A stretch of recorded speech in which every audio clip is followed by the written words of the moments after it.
किसी वस्तु का प्रतिबिंब उसके वास्तविक आकार का प्राप्त करने के लिए वस्तु को उत्तल लेंस के सामने कहाँ पर रखा जाना चाहिए? 2f पर रखना चाहिए या c पर रखना चाहिए। ठीक है, 2f बराबर c होता है। तो किसी भी वस्तु का वास्तविक आकार का प्राप्त करना है प्रतिबिंब, यानी छाया जितना वो है सब्सटेंसेस उतना ही बड़ा छाया भी आपको प्राप्त करना है। तो उसके लिए उत्तल लेंस के सामने आपको 2f1 पर रखना पड़ेगा। ठीक है, उतने ही वो प्राप्त होगा आपका परछाई। कहाँ पर रखना होगा? 2f1 पर सब्सटेंस रखना होगा, जिससे कि प्रतिबिंब इतना ही वो प्राप्त होगा। नेक्स्ट है, कार्बन डाइऑक्साइड का अपवर्तनांक कितना होता है? 1.63। कार्बन डाइऑक्साइड का अपवर्तनांक कितना होता है? 1.63 होता है कार्बन डाइऑक्साइड का अपवर्तनांक। TIR यानी टोटल इंटरनल रिफ्लेक्शन यानी पूर्ण आंतरिक परावर्तन होता है जब प्रकाश जाता है कहाँ? हीरे से कांच में। हीरे से कांच में जाएगा तब TIR होता है। हीरे से कांच में जाएगा तब पूर्ण आंतरिक परावर्तन होगा। हीरे से कांच में जाएगा तब क्या होगा? पूर्ण आंतरिक परावर्तन। नेक्स्ट है, किसी लेंस के दोनों वक्रता केंद्र से गुजरने वाली एक काल्पनिक सीधी रेखा लेंस को क्या कहलाती है? तो मुख्य अक्ष कहलाती है। फिर से सुनिएगा, किसी लेंस के दोनों वक्रता केंद्र से गुजरने वाली एक काल्पनिक सीधी रेखा को क्या कहते हैं? मुख्य अक्ष कहलाता है। ओके,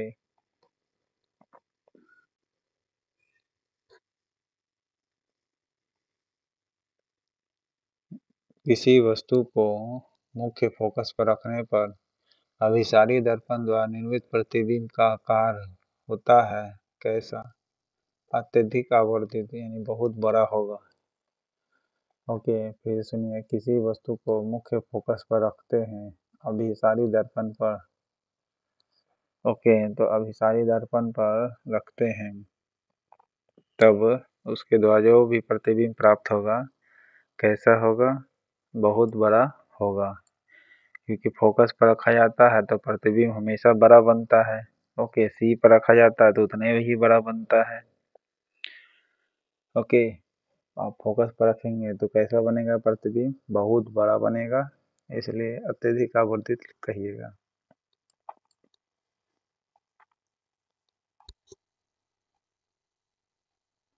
दंत चिकित्सक अवतल दर्पण का प्रयोग करता है क्योंकि इस पर निर्मित जो प्रतिबिंब होता है क्या होता है? आभासी होता है, बड़ा दिखाई पड़ता है, इसीलिए इसका दंत चिकित्सक जो होती है इसका यूज करता है।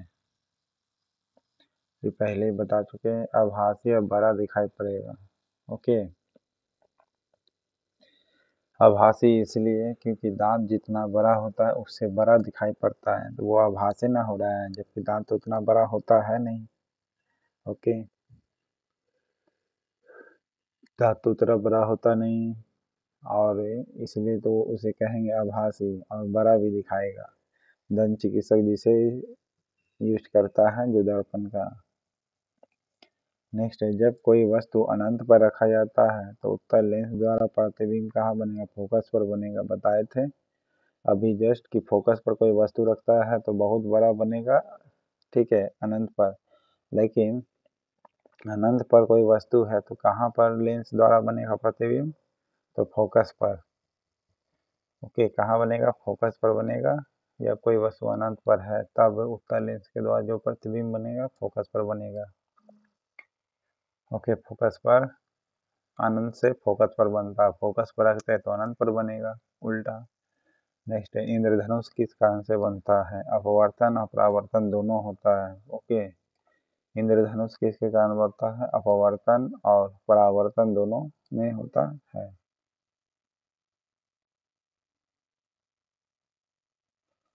वह लेंस जो बीच में पतला होता है और परिधि पर मोटा अवतल दर्पण कहलाता है या अवतल लेंस कहलाएगा भले।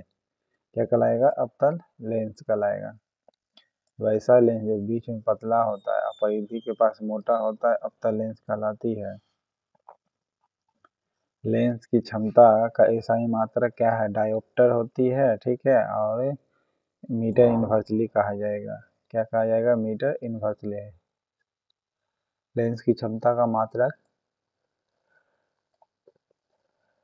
क्या होगा? मीटर इन्वर्सली होगी। सरल सूक्ष्मदर्शी में किसका उपयोग होता है? उत्तल लेंस का होता है। सरल सूक्ष्मदर्शी में किसका होता है? उत्तल लेंस का होता है। ये तो बताए थे आपको, क्योंकि ये बड़ा चित्र को दिखा सकता है और बड़ा चित्र दिखाने के लिए आपका किसका प्रयोग किया जाता है? उत्तल लेंस का ही प्रयोग करते हैं। ओके। प्रतिबिंब की ऊंचाई तथा वस्तु की ऊंचाई के अनुपात को क्या कहते हैं? आवर्धन कहते हैं, ठीक है, मैग्निफिकेशन कहते हैं इंग्लिश में। प्रतिबिंब की ऊंचाई जितना वस्तु होगा उतना ही पर छाया पड़ रहा है, तो उसे उस रेशियो को कहाँ पर रखा जाता है? तो अभिसरण लेंस में कोई प्रतिबिंब नहीं बनेगा, कोई प्रतिबिंब नहीं बनेगा। तो फोकस पर रखिएगा, ठीक है, तो कोई प्रतिबिंब नहीं बनेगा, क्योंकि वो अनंत पर बनेगा तो अनंत पर दिखाई ही नहीं पड़ेगा, ठीक है। याद रखिएगा, कोई भी उल्टा तो हम बताए थे आपको, याद रखना है कि अगर फोकस पर रखते हैं तो कोई भी प्रतिबिंब नहीं बनेगा या अनंत पर बनेगा, अनंत तो दिखाई पड़ेगा नहीं। नेक्स्ट है, उत्तल लेंस को कहते क्या है? अभिसारी लेंस। उत्तल लेंस को बताए थे अभिसारी लेंस कहते हैं, और अपसारी जो होता है लेंस अवतल होता है, क्योंकि वो लाइट को फैला देती है। यह चित्र को फैला देगा। बेंजीन का अपवर्तनांक कितना होता है? 1.5 होता है। ओके, 1.50 यानी 1.5 होता है। ओके, बेंजीन का अपवर्तनांक कितना होता है? 1.50। बेंजीन का होता है, ठीक है। किस लेंस के द्वारा सिर्फ काल्पनिक प्रतिबिंब बनता है? काल्पनिक प्रतिबिंब बनेगा, लेंस बोला है अवतल लेंस से बनेगा। ओके, अवतल लेंस से ही बनता है काल्पनिक प्रतिबिंब। ओके।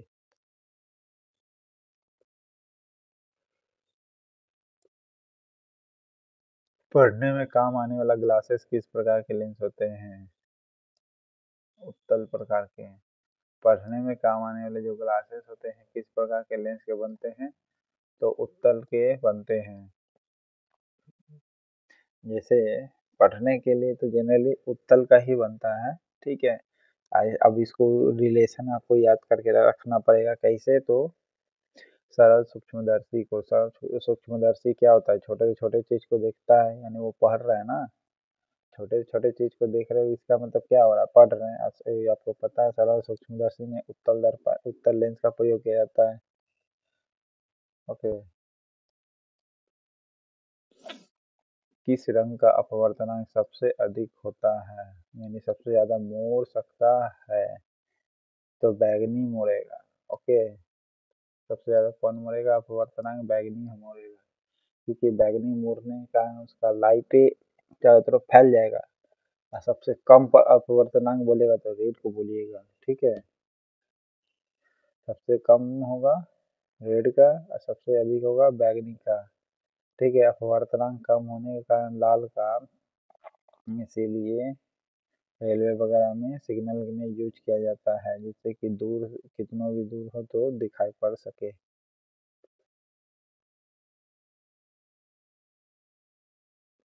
डैश को अपसारी दर्पण भी कहा जाता है। अवतल को या उत्तल को? उत्तल दर्पण को, ठीक है। दर्पण बोला है तो उत्तल दर्पण, यही लेंस का था। अपसारी तो कौन हो जाता? अवतल होता। अपसारी लेंस बोलता है ना यहाँ पर तो अवतल होता है, लेकिन अपसारी दर्पण बोला है तो उत्तल लिखिएगा, उल्टा हो जाता है, ठीक है। अपसारी दर्पण कौन हो जाएगा? उत्तल। और अपसारी लेंस कौन हो जाएगा? अवतल। अपसारी दर्पण उत्तल और अपसारी दर्पण उत्तल।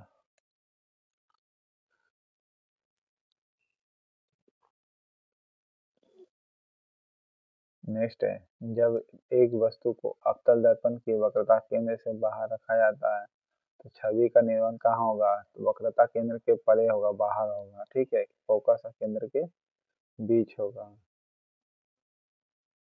वक्रता केंद्र के बाहर है तो वक्रता केंद्र के बाहर है तो अंदर बनेगा, सॉरी अंदर बनेगा, यानी सी और केंद्र के बीच में बनेगा। ओके, जब कोई वस्तु अवतल दर्पण की वक्रता केंद्र से बाहर रखा जाता है तो उल्टा हो जाएगा, वक्रता केंद्र के बाहर यानी सी से बाहर है तो अंतर बनेगा, चित्र यानी एफ और पी के बीच में बनेगा, केंद्र के बीच में बनेगा। ठीक है, एफ और केंद्र के बीच में बनेगा।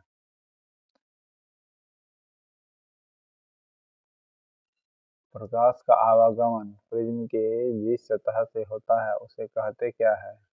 अपवर्तन कहते हैं या अपवर्तन सतह कहते हैं। प्रकाश का आवागमन प्रिज्म के जिस सतह से होता है उसे क्या कहते हैं? अपवर्तन सतह कहते हैं। इसलिए कहेंगे, देखिए अपवर्तन सतह प्रिज्म का, क्योंकि कोई भी लाइट जाती है तो लाइट को वो मोड़ देता है प्रिज्म, तो मोड़ना का जो घटना है उसे क्या कहते हैं? अपवर्तन कहते हैं। तो अपवर्तन सतह ही ना कहिएगा, परावर्तन सतह तो नहीं कहिएगी, यानी लाइट को मोड़ देती है प्रिज्म का, प्रिज्म जो होती है भले, ओके, लाइट को मोड़ देती है ना, यानी अपवर्तन सतह कहिएगा प्रिज्म का। ठीक है,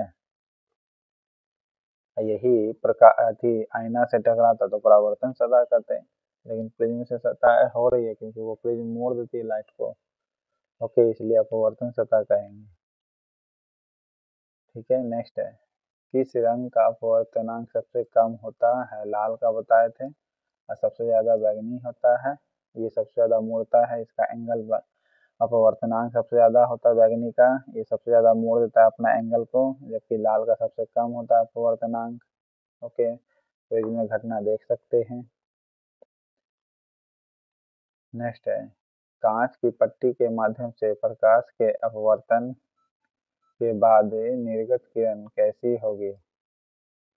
निर्गत किरण आपतित किरण के समानांतर होगी।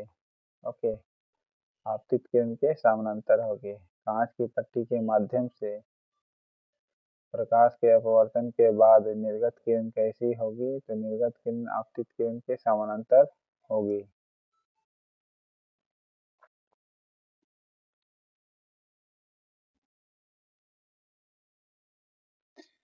एक उत्तल दर्पण के सामने कोई वस्तु रखी हुई है तो किस प्रकार का प्रतिबिंब बनेगा? वास्तविक बनेगा। उत्तल दर्पण के सामने कोई वस्तु रखी है तो किस प्रकार का प्रतिबिंब बनेगा? उसका छाया यानी ध्रुव और फोकस के बीच यानी पी और एफ के बीच बनेगी, आभासी बनेगी और सीधा छोटा प्रतिबिंब बनेगा। ओके, कैसा बनेगा? ध्रुव यानी पी और एफ के बीच में बनेगा, आभासी बनेगा, सीधा बनेगा, छोटा बनेगा। ओके, डैश रंग का विचलन सबसे कम होता है, रेड रंग का। ओके, लाल रंग का सबसे कम विचलन होता है, याद रखिएगा, एंगल सबसे कम बनाता है, सबसे मैक्सिमम बनाता है बैगनी रंग। ठीक है, प्रिज्म में आप देख सकते हैं विबजियोर का ग्राफ। ओके, यदि उत्तल लेंस के सामने 2f पर रखी जाए तब उसका प्रतिबिंब बनेगा कहाँ? 2f पर बनेगी। ओके, यदि उत्तल लेंस के सामने वस्तु 2f पर रखी जाए तब उसका प्रतिबिंब बनेगा 2f पर। ओके, किस प्रतिबिंब को पर्दे पे उतारा जा सकता है? वास्तविक प्रतिबिंब को उतारा जा सकता है। ओके, पर्दे पर हमेशा वास्तविक ही उतरेगा। ठीक है, प्रतिबिंब कौन सा उतरेगा पर्दा पर? तो वास्तविक प्रतिबिंब उतरता है, यानी जो हॉल वगैरह में हम फिल्म जो देखते हैं वो कौन सा पिक्चराइज होता है? तो वास्तविक होती है। ओके,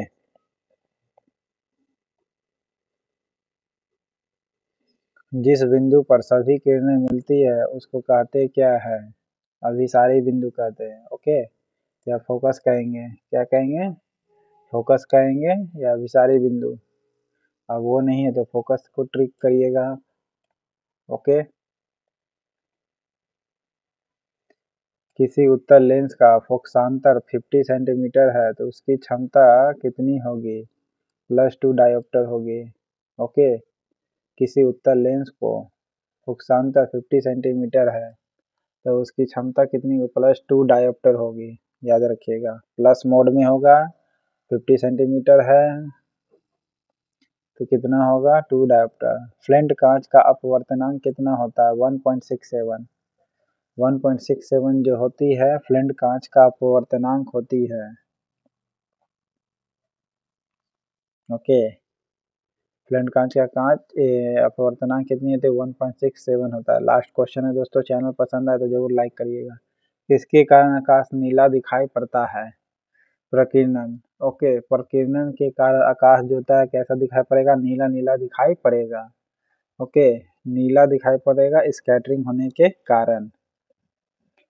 ओके, तो इस प्रकार आपका 75 क्वेश्चन था प्रकाश लेसन से। चैनल पसंद आ रहा तो लाइक जरूर करिएगा, सब्सक्राइब करिएगा। Thank you.